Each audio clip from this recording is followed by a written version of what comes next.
Our next contestant judges, Miss Eua Masani.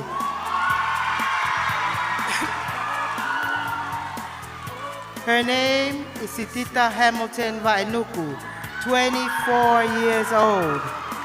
From Kolomaile, Fataulua Eua Talihau, and Tuaneki Valley.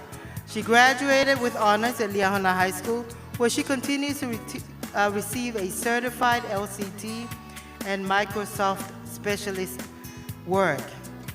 Sitita also served her mission to the Church of Jesus Christ of Latter-day Saints in Brazil and New Zealand. She's currently employed as an office administrator working for the Tonga Temple. Her hobbies include cooking, baking, traveling, and spending time with family and friends.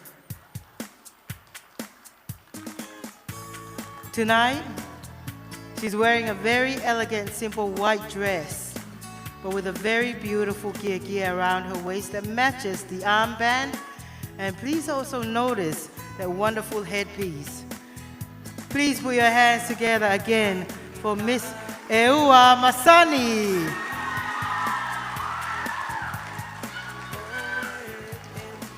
Pamalo at Taipei Foki ke Fiji Airways ke nau pule lahi.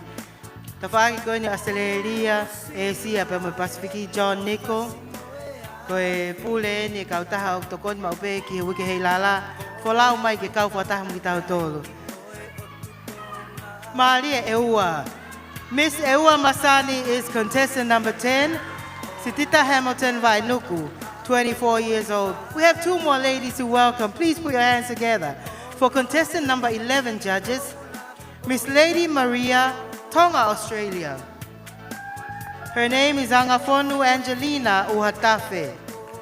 She's only 20 years old. And let me share with you her Kiekie creation. Miss Eua Masani.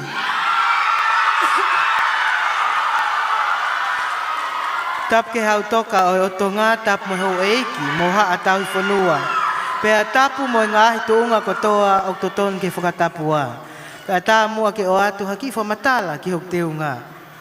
Ko lang mali e aho mohono whaunga pe ko filia e lanu maa mo Masani ko hinehina. Ke teunga aki ki hate lele atu ki matatahi o Tonga. Ko lanu o maa, ko lanu o hauhaua. He ko tumu aki ia o mo ui ai Tonga. Ko ene tofia aki a hono o tua. Ko ki hai ko ene o whakapona, pe ke whakamahino, o whakamaunga ia o tau nofo a kāinga. O kai no no. Pe whakamau aki a ofa. Ke tau ofa i ho tau ki whanua ko Tonga. O tāna ke atu mo i ki manupuna tu whanua o Eua. Ko i ki fo i kaka. Ko i tā pe whakaali ale atu ia i hoku teunga ke whakaha i ai. Ai taha o i ngahi monu ia o inasi ai a Eua me uni whakatupu ai laulo taha. Toki whakamui manoa a ki lewa ai ki lau i kulutuma. O kune ai funga whanua pa moe hau whano hono ea. Ae o kulata pe a whio ai tumu ake whanua tulo atu. O wau tua au whaatu ke Tonga kotoa ke tau mau, ha wike Heilala whonu i e whiawhia. Ko au Sitita Hamilton Vainuku, Miss Eua Masani 2023. Miss Eua Masani.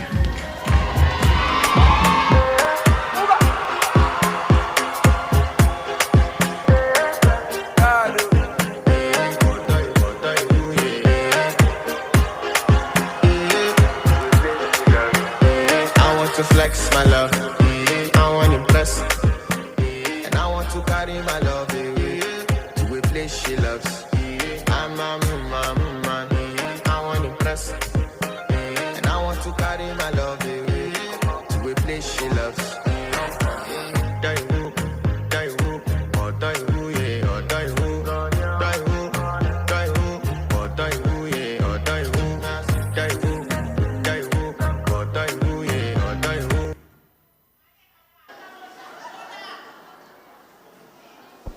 Ko tui beo whaongongo mai Miss Eua ki hanga hiongo mei he DJ.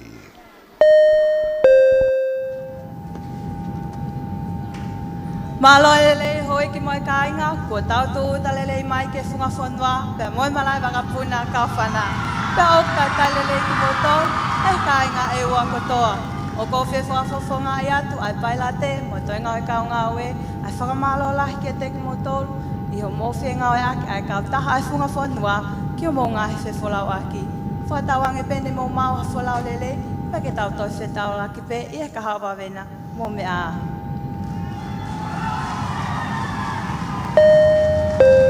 Good evening, ladies and gentlemen. We have just landed at Kaufana Airport. Funga Fonua Airline welcomes you to Eua. On behalf of your flight day crew, headed by the captain and the first officer, and the rest of the team, we thank you for choosing Funga Fonua, your airline of choice. Have a great night.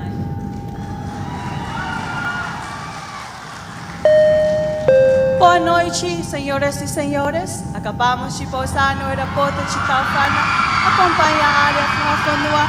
Das boas-vindas a Eua. Em nome da sua tripulação do convés-voo, liderada pelo capitão e pelo seu e o resto da equipe, agradecemos por escolher Funga Fonua, sua companhia aérea de escolha. Tenha uma boa noite.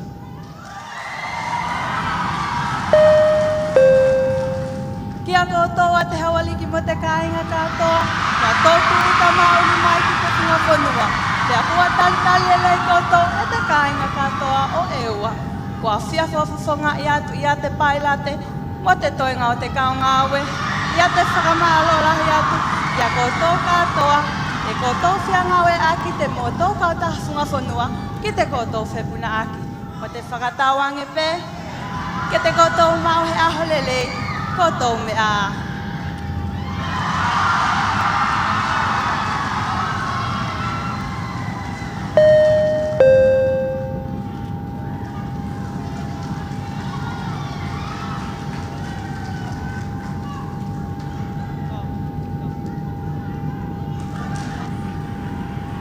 Koina, se tuota vakapuna Miss Eua Masani. Miss Eua Masani, Sitita Hamilton wa enuku. Kataki, te paspasi imai. Miss Eua Masani.